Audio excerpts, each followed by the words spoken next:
The biggest question coming out of UFC 316 is what is next for Sean O'Malley? Where does he go? Is this the beginning of a downward trajectory in his career or just a lull that he's going to bounce back from? And the other question is, slowly, all of the UFC's stars are fading away.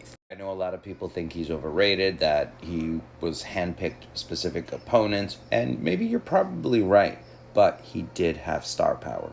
He had star power. He had really good knockouts, he had impressive fights. He was fun to watch.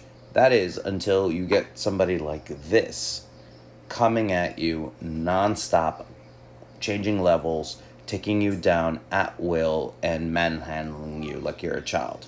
And for sure, he's not going to get another shot at the title in this division.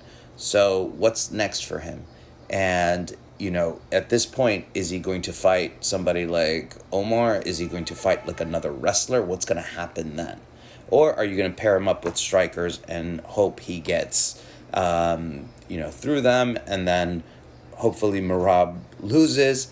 Again, I don't think the UFC wants that. I think Merab is exciting. I don't know what else you want. And I know there's been some noise around his relationship with Dana White.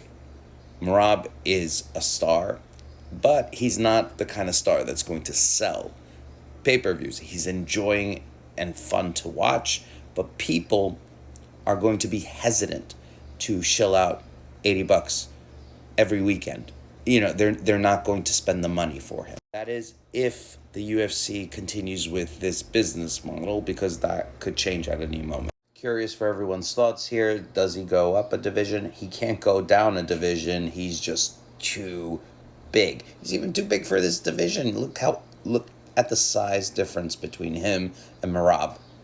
However, it didn't really matter because Merab is super strong. But again, let me know.